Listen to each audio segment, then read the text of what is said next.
Hi, you guys. I'm Brooklyn, and I'm on this week's episode of The Tuck, and you don't want to miss it. Hello, everybody. Welcome back to another episode of The Tuck. I am your host, Welington Gomez. And you know who it is. It's Edward_ENT, and we're back with another fabulous week. So make sure to hit that subscribe button so you don't miss a single notification. Everything The Tuck.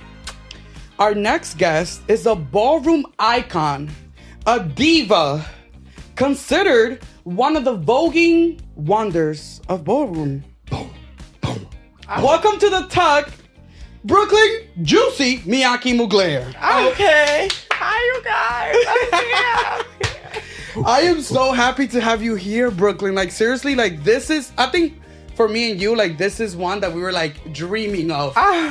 Stop it. No, all of them. Mind you. Oh, sorry. No, go ahead. When I got the email, I was like doing like a lot of like other kinds of work. Mm-hmm. And so I had seen the email, but I didn't respond right away because I was like really like losing my fucking marbles over work. And I was like, I had spoke to one of my managers. I'm like, bitch, like, I got an email to do this podcast and I want to do it, but like I cannot bring myself to respond. Like, they were like, when'd you get the email? I was like, maybe like a month ago. And he was like, Brooklyn, are you kidding me? I'm like, I couldn't do it. I can't. And he responded, and I'm glad he did because I'm happy to be here. Yes, he did respond, and he was amazing, and we're happy to have you. And everything comes in due timing. So the fact that you didn't look at the email, now you're here, and now we're here. So We came around, and that brings us to our first segment of the day. Well, obviously, we know a little bit about you because we've done our research, but we want to make sure our listeners know all the 411 and the hot gossip on you. So we're going to start off with a quick 15, okay? All right. So, where are you from and what's your background? So I am originally from Brooklyn, New York, if it's not obvious. And what was the thing again? and your background, like, where are your family's from? My mom is from, where's my mom from? That bitch lived everywhere. I don't know. Okay. I know my mom is definitely from New York. Okay. You're like, I know that for I'm sure. going to say, yeah, my mom grew up in Long Island. How was growing up in New York? For me, growing up in New York was, I would say a breeze. Growing up like queer, I would say a breeze. Okay. Knowing That's that a like, blessing. yeah, knowing that like, all the things that queer people can go through growing up or like experience, mine was definitely a breeze. Was it because of your parents? A little because of my parents. Also because like I grew up in the hood, but like it was more so like everybody knew each other. So it was like it was never really room for like anything too crazy to happen to me. Okay. I feel you. Yeah. I love it. Well, living in the city, you got to meet a lot of new people. Are you single or are you ready to mingle? So I actually have this thing where I don't date. Okay. I don't date. You don't date? No. Girl, because on the last episode of House on Fire, you said you keep a roster. I do keep a roster, but I don't consider that dating. What do we call it then? I don't consider that dating. Honestly, I really don't, because for me, dating is like taking one person serious and like, working on that one person. I feel like now we live in a day and age where like having multiple people in your back pocket is so glorified and it's so like praised. I don't really consider that dating. I feel you. I would call it having fun. Having fun? Yeah. Period. And we love to have fun. So if you were to go on dates, would you like them to be fancy or low-key? So I'm more of like a go with the flow kind of girl. Okay, I'm actually super picky, so it doesn't really have to be anything too fancy because 9 times out of 10, if I go to a fancy restaurant, I will be eating like chicken tenders, like shit like that. Cause like I don't know, I don't eat a lot of stuff. Like I don't eat seafood. I don't really eat pork. I'm not a big fan of steak. I eat steak, but it's just like for me, like it takes too long to digest. I don't like food sitting inside me for a really long time. I start feeling all sluggish and things like that. So I try to stay away from that. I'm really just like a chicken person. But you be on your vegan shit sometimes too, like veggies, fruits. I actually love veggies and fruits, but I'm not vegan. No, no. You're like, No. I'm gonna eat my chicken. I'm with Yeah, you. I'm gonna eat chicken down. I love my fruits. I could do like. You vegan? No, I wish. It's expensive to do all that. You know It what? And I is. don't. You know. Okay, let's get into this. Let's get it. Because I don't fucking understand how the fuck it is so expensive To be healthy. To be healthy. That's It's insane. Like you know what's really like crazy and mind-boggling to me? Healthy shit that we all eat comes from the earth. Mm-hmm. And it's not processed. Then we have shit like cakes and cookies and all of these shits that you gotta put this in and then add that and then sprinkle this and then dust that over. And it's like, why is all of it? This took all of this and this costs 50 cents, but a carrot in the store is $3. How? Makes no sense at all. And all you needed for the carrot was dirt and water. Dirt and water. And a seed. I don't get it. It's literally insane. I think, you know me, I have a theory for everything. I'm hearing it. It's literally like just the government trying to keep black people down because who are the communities that are more in poverty, black and brown communities. So Literally. they make it expensive for it to be healthy. So like that, our people die quicker, our people get sick quicker, and our people are at disadvantage while they So the resources. have more money just in the sense of like, because of privilege and the way that this shit is, and they get to eat healthy. They get to We have a lot of insane. grocery deserts also around here. Like we have bodegas on every block. We have a smoke shop on every block. But Bitch. to find that Whole Foods, to find that Trader Joe's, you got to put that work in or be in that area. So, Or be in Manhattan Hello. Or downtown Brooklyn. or downtown. Like why I gotta go downtown? Insane. Oh, but you want me to go to Key Food. But you want me to go to Key Food. Bye. So segue back into this one. I would say love or money. Yeah. Be honest, girl. Wait. Fuck. Wait. Okay, I heard something else. What'd you say? Love or money? Money. Money. You're the first person that said money. And then you're gonna be able to go vegan. Money. You're gonna have that vegan money. You know why? Because don't get me wrong, I'm a person, I fucking love. Right. I have a very big heart. I love people. For me, money just makes my fucking world go round. Like, it might not make everybody's world go round, but like when we get down to the nitty gritty, like, Yeah.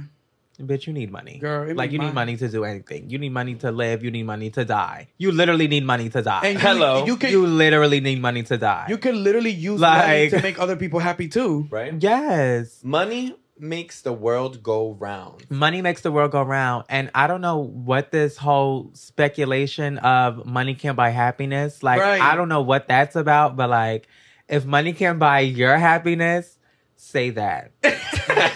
Say that about you. Don't Right. make that a general thing. Exactly. You got it. You 'Cause, heard bitch, it. I'd be Exactly. happy. I'm happy right now. Money makes me very happy. When I can pay my rent, it makes me very happy. No. Yeah, at ease. No. That makes me unhappy. But you have to pay it? That makes me unhappy. Because I like spending money, but we don't want to spend money on necessities. Right. Okay? We don't want to spend money on necessities. That should be taken care We of. want to spend money on the things we want to spend money on. Flights, Like PJ. flights. Oh, sorry. I'm getting a call. Who's this? It's okay. The call. Flights, Don't- PJs, mall runs, Money. you know, One be able call. to order $600 on Yes. DoorDash. Eat oysters. Like, bitch, if I want a $2,500 shoe, I want my $2,500 shoe. I don't want to have to pay $2,500 rent. Right. It's I want a shoe. right? insane. We want them fresh pumps, and we're gonna do this. We're gonna pump through these questions and move on to hot A-line All right solutions. now. So, speeding it up through, we got little spoon or big spoon. Which one are you? I actually like to be big spoon. yeah, I actually like to be big spoon. Only because I feel like when I'm little spoon, I feel like I start overthinking it too much. Like I feel you. I start trying to like control my breathing, and am I breathing too much, or like is my head a certain way? Like my neck is hurting. Like our hearts beating at the same yeah, time. The like breath control. it'd be too much. It'd be too much. So I like to be big spoon. yeah. And then once you're hot, you're like, oh, get off. Yeah. Night in or night out? I hate outside. Yeah. For real? I fucking hate outside. You know what? I believe you because I never see you outside. I hate outside. So my I next love one was being in- introverted or out or extroverted. I'm So so that's it. introverted. I love indoors. I would go outside to go to somebody else's indoors. Oh yeah. I just love indoors. Yeah, I feel you. Because outside, like, you know, that I hate being up on my feet. It depends. It depends. Honey, those feet are legendary. I So hate being up on we them. have to take care of them, honey. All right. And then last one. How would you describe yourself in one word? I always use the word boisterous. Mm. If you guys don't know what boisterous means, it means like loud, like obnoxious, like, you know, like exuberant. Oh, that's another big word. Like, yeah, very like outgoing, outspoken. Like, that's me. No one in the room. To get into our next segment, which is one of the segments that a lot of people love because we've actually like touched so many people's lives with this segment, and I'm so proud of it. Touch me. Yes, honey. Well, you listen, you're about to get into it. I'm going to read you an advice submission sent to us by one of our listeners, and we want to know. I love it. We want to know what your advice would be. This week's listener needs help. I'm a 28-year-old trans woman who recently started dating again after my transition. While I'm excited about meeting new people, I'm also worried about when and how to disclose my trans status to potential partners. I want to be honest, but I'm scared of rejection or negative reactions. How should I approach this delicate subject in the dating world? Sincerely, cautious dater. Gotta be. Well, firstly, love, congratulations on your transition. Period. We love that for you. We love people who are able to find themselves and be comfortable in themselves. Clock So, claps to you. Round of applause. We love that. When it comes to dating, the best advice I can give you that I kind of walk with in myself and like how I maneuver like dating or like meeting someone new being trans, it depends. If like somebody like hits me up on Instagram through like a DM or something like that, I instantly like, well, I don't even fucking disclose it because like, if you scroll down my page, like you can obviously see. Girl, that you I'm found trans. me. Like, Why I gotta disclose something if you like, found my Instagram? yeah, like 9 times out of 10, if somebody's writing me, I feel like they know that I'm trans. Like, there's no way you don't know. Like, come on. If it's in person and Wait, like, hold up. Were you trying to say that you're clockable? Because you're not. Not So at all. I was just about to say, like, hold up. We're not about to make it seem like the doll Okay. is clocked. Like, no, okay, so I don't think it's anything wrong with being clocky. I don't think necessarily I look clocky. Not at all. I think Very little nose. my voice is what gets me clocked. So like I was about to get into when I'm meeting, like if I was to meet a guy in person, I try to do as little talking as possible. And that's only because like, one, you want to be safe 100%. You never know like how somebody will react to you, like telling them that you're trans in person, in their face, face to face, one-on-one. So you always want to like, you know, think about that. Okay, so like, for instance, like this guy, he came up to me in the store the other day in the bodega, bitch, and he's like, yo, miss. And I act like I didn't hear him. Mind you, I have no headphones in and everything. I know he's talking to me. I just paid him. right. Because, bitch, I know my voice is not the cuntiest thing. So he's like, yo, miss, I paid him. He literally taps me on my shoulder like, excuse me, miss. Oh. I turn around. He's like, I'm like, yes. He's like, how tall are you? I instantly thought he clocked me right there. Ooh. I'm like 5'7". He's like, what's your zodiac sign? I was like, I cut it short right there because I'm like, I don't know. Like, I feel like certain words for me, like my octave, like my voice, like kind of goes up and down. So like, I'd be like 5'7", or I'd be like Aries. Like, you see how it sounds a little different? Like, I don't need that. Oh, I hit the mic. No, you're good. But yeah, back to the question. I'm sorry, I got a little off topic. I would say for you, never disclose it in person. Safety reasons. Never disclose it in person. Get a number, get an Instagram, get a Facebook. Disclose it over text. Reason why I say disclose it over text, you're in a safe space at the moment. It's just a text message. This person has already seen you in person before, so they know what you look like. They were comfortable with what you looked like before you told them this. So it's now up to them whether or not they want to deal with you or they don't want to deal with you. And it's a healthy way to do it. Period. That's great advice. You're not risking getting attacked. Right. You're not risking getting read, getting disrespected. It's none of that. Yeah. So I like to do it over text. That's great advice. Thank you for giving advice to our hotline listeners. Thank you. Is there another? I like these. Yeah, while he pulls that up, we're going to get into the real juice that I really need to get into. So I discovered, you came into my life with Legendary, and we want to know what happened with Legendary. What happened? Girl. All right, so that NDA is over. So, bitch, I can talk about everything. Let's do it! What was that experience like? Now, it was definitely a positive experience, I would say. I'm Love to hear 100% grateful for the experience. I enjoyed myself. I got to make a moment. I got to touch so many people. I got to be seen. I'm happy about it. Yeah. Behind the scenes. Yes. Fucking horrible. Production? Usually. Horrible. In what way? Horrible. Horrible, bitch. On a Zeus level, horrible, or like... Not so much on the Zeus Peacock level. starting Zeus things. is just like... No, because I mean, the production was there. The episodes were there. Yeah. The budget and everything was fine. Yeah. It wasn't so much of like things like that. It was more of like... it was real sabotagey. Mm.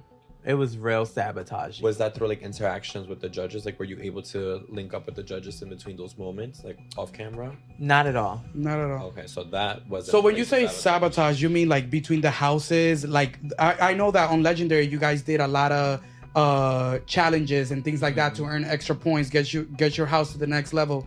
You felt like some of the judging was already like for certain houses? When I say sabotage, I don't mean like between like the houses and the judges. I mean like literally from production. Okay. Like from execs. Yes. And that's very interesting to hear you say because you won. So the fact that you're the winner saying this, I want to get the girl that went home first. How she feels. What you gotta say, huh? Right. Yeah, it was just like really bad. Like, I feel like it was because we were so good that they like were really doing that to us. Like, it was like I felt like they clearly could tell like there was literally no competition. Like the politicking. What was one way you felt sabotage? Just give me one. You don't have to go through the list. So remember Slayground Playground? That was the episode where I was Wonder Girl. It was Day Day's birthday, and I cried that episode. I cried that episode because one of the moment with Leomi, and then two because you seen we had like the big props or whatever, right? So the way the stage was set up, the stage is set up like a T in the T shape. So we originally had our props on either side of the doors, like how the doors open up there here, and we were gonna like just vogue down the runway.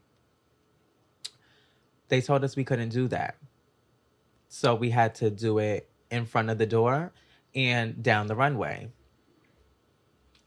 They told us that was okay. We practiced like that for one day. The next day we went to stage rehearsal. They told us that wasn't okay. And 1 days don't seem like a lot, but how many hours was that one day while you guys were practicing? 2 hours. Okay. 3 hours. Put in that work. So imagine like literally like working like 2 hours, 3 hours. On stage is the only time you have on stage, and they're literally telling you like you can't do this. So we wanted the props here. They told us we couldn't do that. So we put the props here. Wait, am I doing this backwards? I'm doing this backwards. We had the props here originally. So it was one at the door, one here. They told us we couldn't do that. So then we had the props like on either side of the doors. Right. They let us practice like that, like for all the rehearsals that we had on the stage. They then came to us the day before. The day before we filmed like the competition episode and told us that doesn't work for the cameras, that we have to put it back this way. We didn't rehearse this way, so we don't know what the fuck we're gonna do. Right. Now we have to change everything. It's like formations, all of that. Literally everything had to change. Because even though Legendary is a Vogue competition, but I feel like it was a choreographed Vogue competition. So there was a difference in the way the ball was, because it wasn't a open to all. It was choreography. Literally, yeah. And then on top of that, literally like we didn't get to rehearse at all with the new stage setup. We literally, I think, rehearsed with the new stage setup for literally like an hour and 30 minutes, maybe 2 hours. Wow. And it got to the point where like we literally were like in our hotel rooms practicing. Like we literally took like the bed out of the hotel room so that we literally just had the room and we're rehearsing in the hotel. Like we weren't sleeping at all. Wow. Like it was really bad. On top of doing all this choreo and things like that, we're not properly eating. Well, we are, but we aren't. Because actually, I'm lying. We aren't. Because it was busy quarantine. or because food is not available. Because it was quarantine. Okay. So if we would have left the hotel, we would have been disqualified. Got it. So right. When the food came, that's what you had. Right. It wasn't really much of an option. So choreo, barely eating, barely sleeping, have to come up with costume ideas, have to come up with music, have to come up with makeup, have to come up with hair. Like it was just so much shit going on. Do you have to do your own makeup, your own hair, your own? No, they did all of that for us. But it was just you had to come up with the concept. Up with concepts. And then also for this episode, Slayground Playground, we wanted to do what do we want to do? We wanted to do Rugrats. The Revlons had did Rugrats. We had originally told the producer we wanted to do Rugrats. They told us we couldn't do Rugrats because they told the Revlons that they could do Rugrats. Mind you, we had told them we wanted to do Rugrats before the Revlons. So the way it worked was literally after we would finish filming one episode, it will be right on to the next. There's no time to sit and gloat in your win. Like it's right on to the next. So literally like we win, we go to sleep. The next day, we're telling them what we want to do. It got to the point where we were like thinking, like a lot of the houses were thinking about the same things. So we started sending text messages literally that night. Like after we won, like we're doing this, we're doing this, we're doing this. We would all meet up in a room the day after and we would talk about what we're doing. And the Revlons had said Rugrats and they had told us no the night prior. Yeah. And then we had asked the Revlons what they were doing. They had told us Rugrats. And we were just sitting there fucking confused. Like, gagged. How the fuck are you guys doing Rugrats? Yeah. When we were told no. And we literally asked to do Rugrats. We know we asked first. Right. And y'all are doing Rugrats. How do you think production could have managed that better? I think they managed it how they wanted to. I think they managed it how they wanted to. Yeah. And in that situation, I guess moving it outside of the production, within the judges, who do you think was the best and the worst judge that we got to see, experienced? Well, I'm gonna exclude Laomi because she's obviously from Ballroom. Yeah. So obviously her opinion would be the best opinion. Exactly. So I'm gonna exclude her. Out of Jamila Law, Kiki, and whatever guest. Well, the guests don't really matter because we don't see them every day. I would say Kiki. Yeah. Oh yeah, I agree. It was honest. It was love behind it. It didn't seem like malicious or like shady. And it seemed like she was doing her homework. Yeah. Because no shade, the first season, the girlies didn't know what a spin was. The girlies didn't know what a dip was. Talk about it. Jamila was just like, I love this, and those colors were cute. Listen, and I love your energy. If you're gonna be a judge, one, she loves to say that, you know, taking up space, all of that stuff, right? If you're gonna be a judge on something that you don't know nothing about, got him started. The only thing you could do is, you know, educate yourself on it. Yeah. So I appreciate Kiki for, she seemed to know a lot about ballroom for what she did know. And I know her. I'm sure that, I don't know her personally, but in the sense of like, she educated herself for this job. And I appreciate that. A lot of people actually don't know that Jamila is actually one of the executives of the show. Gaga, that kind of ties in. That makes sense. Well, shout out to her. Shout out for being an executive and fun. And that's why you need to read the credits when you watch shit. Because if you read the credits... You think Jamila has something to do with the cancellation? No, I know why that is. We need to start owning shit. But why is that? So, Legendary got canceled because, one, when it came about, it was only... I guess the contract for the show itself was only 3 seasons. It was gonna be like we'll see how the show's doing after 3 seasons. If it's doing good, we'll keep going. If it's not, then we'll cut it. The show was doing good. Amazing. And it was supposed to be another season. But what happened was HBO got bought out by Discovery Channel. Yep. And when they got bought out by Discovery Channel is the people who clipped a lot of shit. And so Legendary was one of the shows that got clipped. If we were to see something like Legendary, a show as iconic, who would we have as judges? Who do you think would be a good judge? A panel of 4. Are we talking like celebrities or like Who? Anybody? A little mix. Who I think would be a great judge? I think Zendaya would be a great judge. Love Zendaya. I would love to see Hunter Schafer. We need some trans representation up there. Zendaya, Hunter Schafer. I can see Who from Ballroom? I actually want to see Deshaun. I actually want to see He Deshaun. ate that MC. I actually want He to ate that MC. One of my favorite outfits that he had on was the one, I think it was Pop Art. And he had that like orange like tape around It was so good. My favorite look that he was in was it was actually from my season when he had on the Tom Brown look. It was so fab. But I would say Zendaya, Hunter Schafer, Deshaun, and who else? Who from House on Fire would you select to be a judge?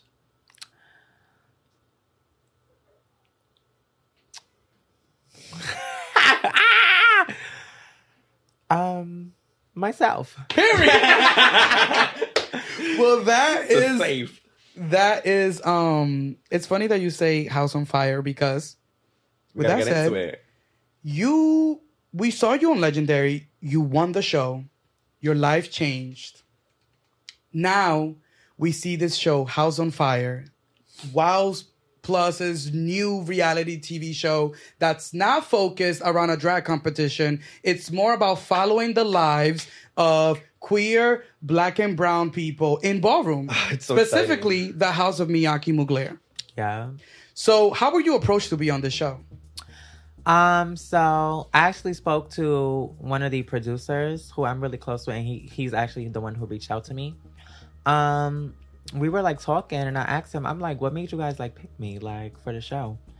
He was like, oh, because you're young and we needed somebody like spicy, and like you were like giving that, like he said I give that kind of energy, which I do. But then he told me he was a little bit shaky about it, also because I was so young. And then he told me it was a specific scene that we filmed that he knew like I had just like started like the show, like I made the show high. What's he?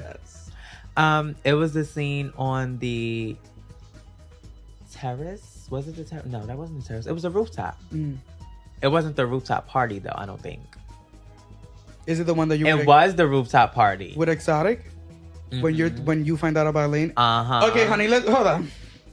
Yeah, We're gonna get into it. So earlier this season, we saw that you said voguing was starting to not be fun for you because you are the voguing diva of New York City and you be winning, girl. Thank you. So Damn. how was it shaking that mood off? Because we know that you still vogue. So Yes. how was it shaking that, that groove of feeling like undefeated and then losing that love momentarily for voguing?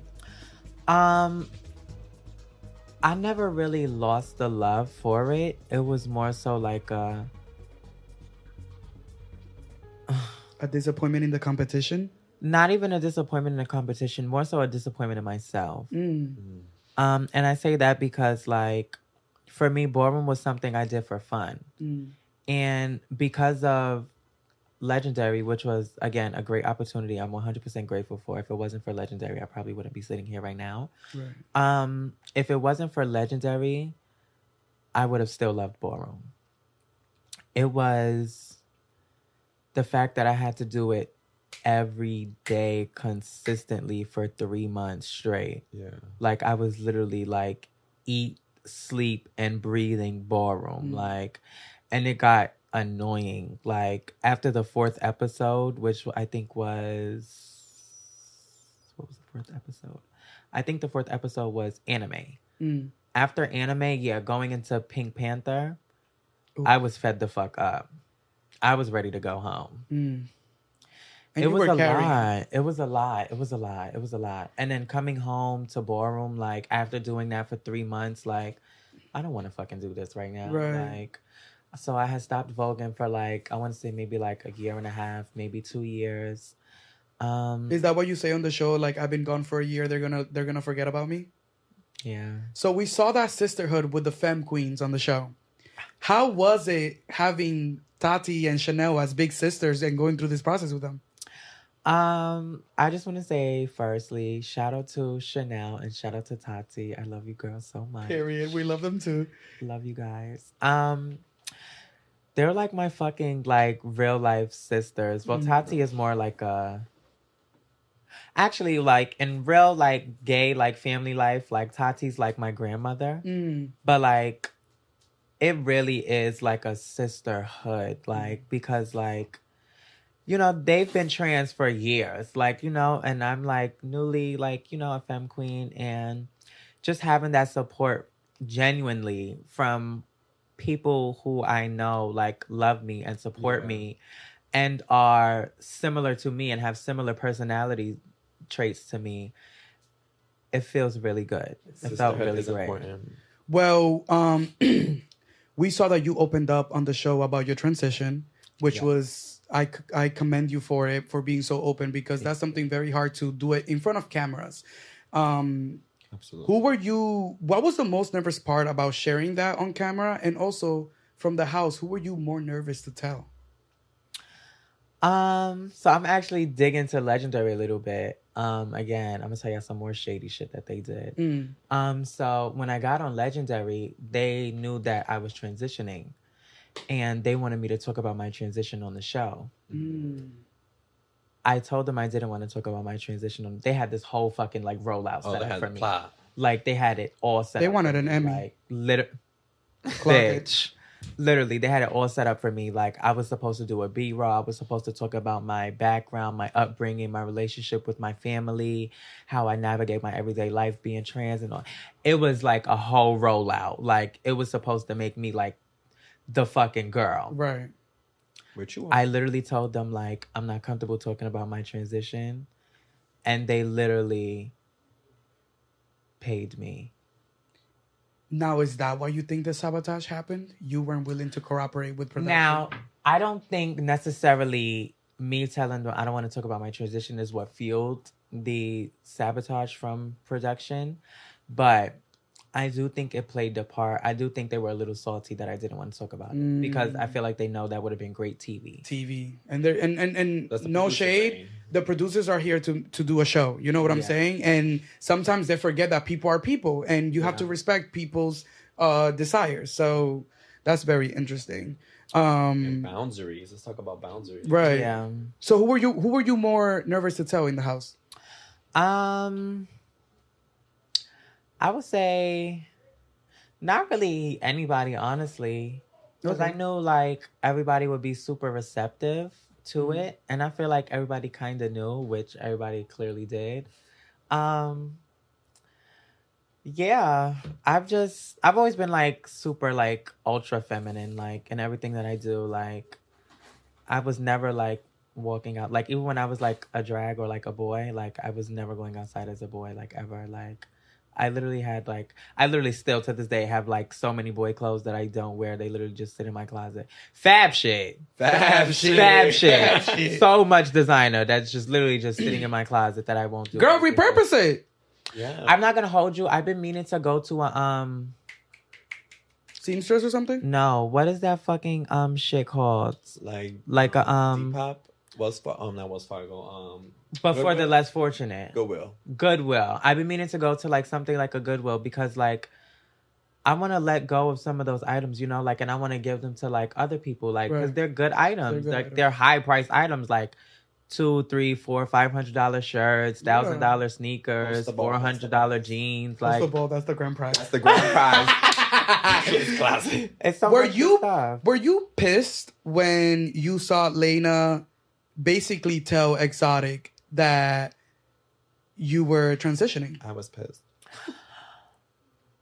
And was that real? Yes, it was real. Yes, it was real. Okay.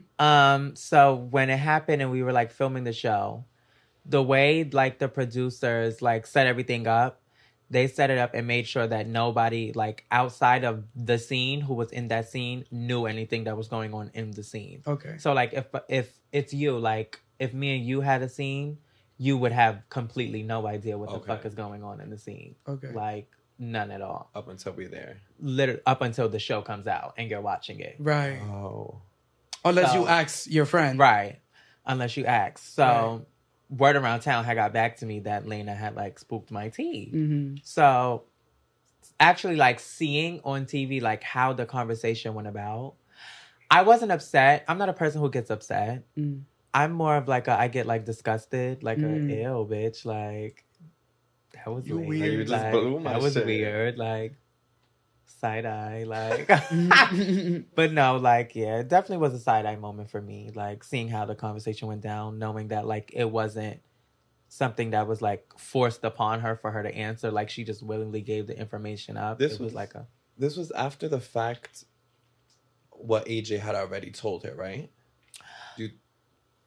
Do we What think it you was a talking little about? bit of like stop, like pot stirring there? wait. What Oh, was it you're about saying with like AJ? no, it wasn't. Oh, it was before. Yeah. Okay. He was basically saying like, was this before AJ went to tell her that you were telling people Oh, about, like, no, yeah, Yeah. that was way before. yeah, that Okay, was okay. way before. way before. So, did you feel like she was doing a lot of stuff for camera, or like, is this really how Lena is? And Lena, I cannot wait for you to come on the talk. But that's why She's coming up here. Yeah.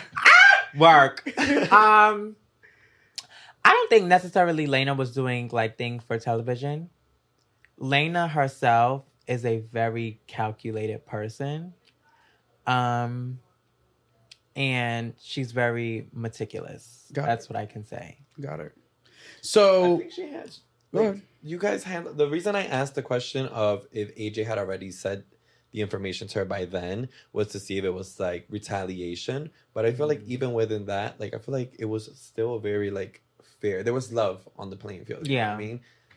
even though you really didn't know her prior to the season starting, or at least that's what the storyline makes it seem to be, why were you so inclined for her not to return to the house? So that is true. I actually didn't know Lena at all prior to the show. Mhm. I met her on the show. But I'm more of like I'm not a type of person who typically goes off for like what they hear about people. Mm-hmm. For me, it was what I was hearing about her.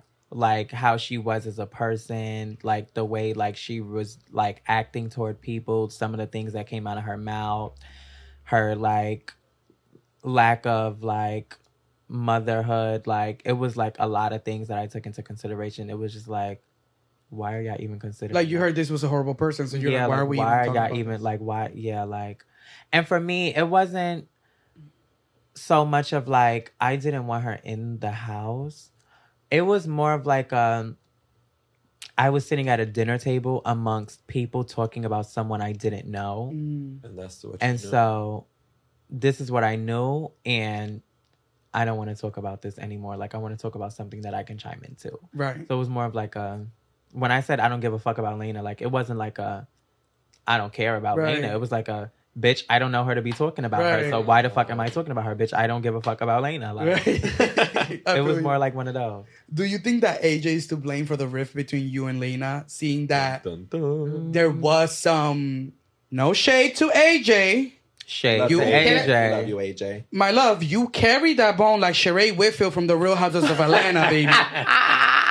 I said this online. I said, we have a new bone carrier. Yes. And that's AJ. Because he But one thing about AJ though, he will cry. At least from what we saw, is like he didn't say shit. Like he was about like, oh, I said this, I didn't say this. Yeah, was he messing didn't with- backpedal. He shared Love the that. information like wrong place, wrong time, but it was always the correct information. Yeah. That was transpired. Sometimes, I guess. Okay.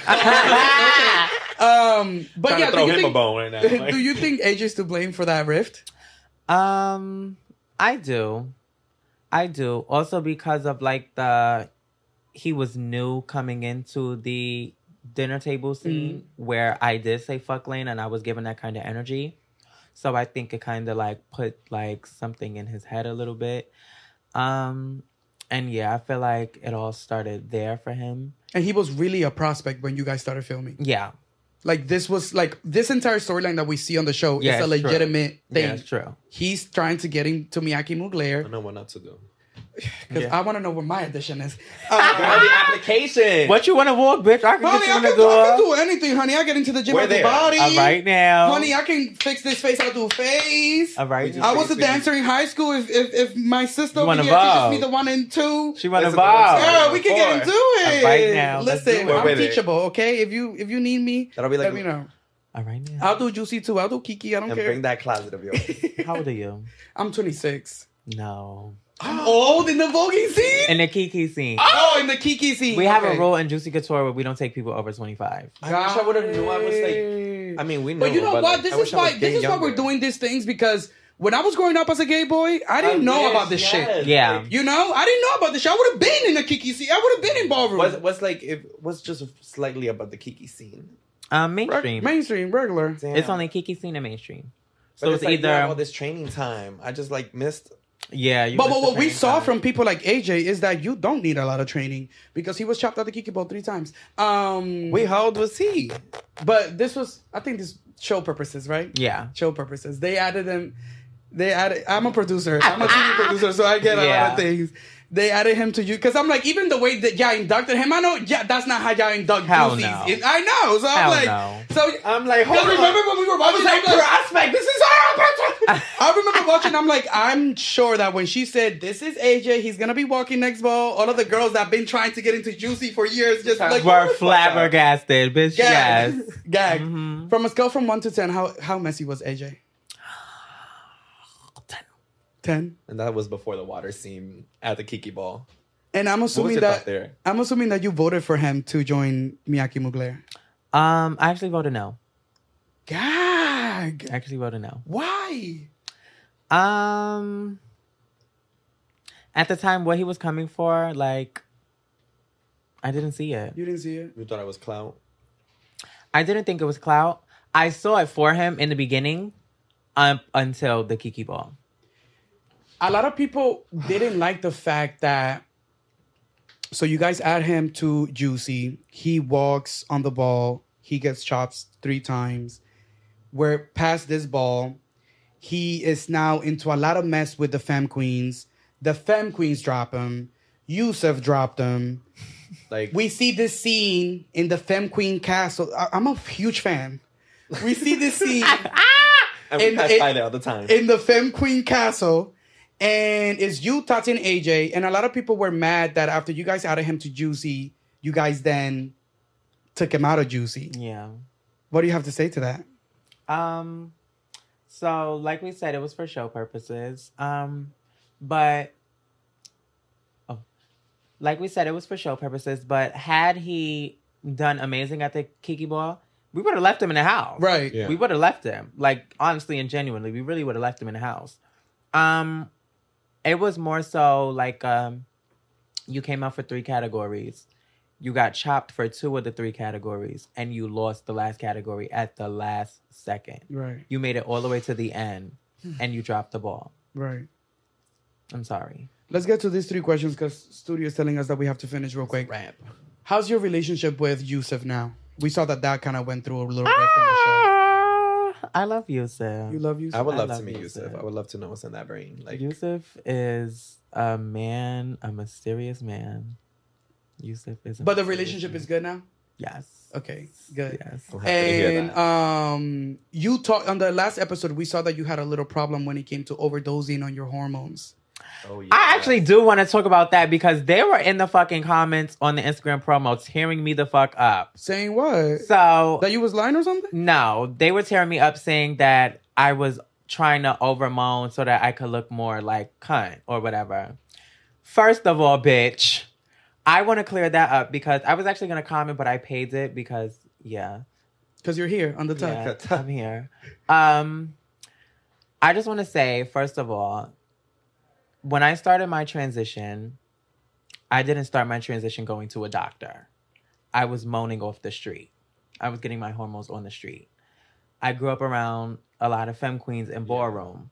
The average femme queen that takes her hormones on the street is taking a full CC, one full CC.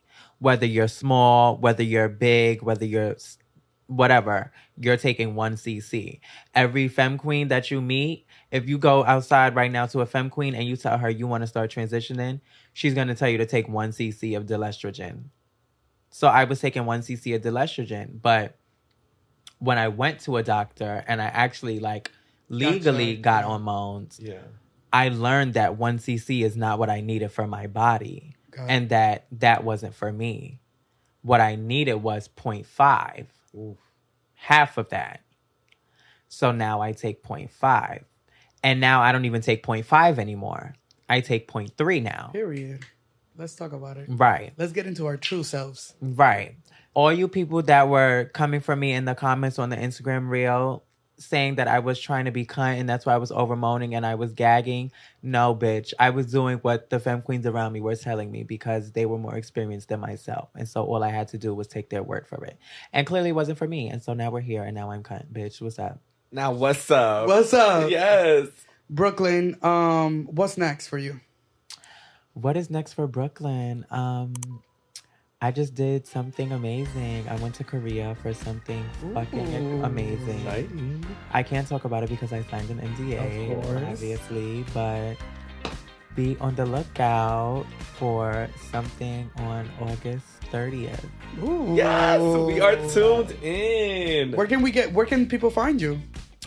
You can find me on Instagram, and unfortunately only Instagram because I am terrible at managing multiple social medias.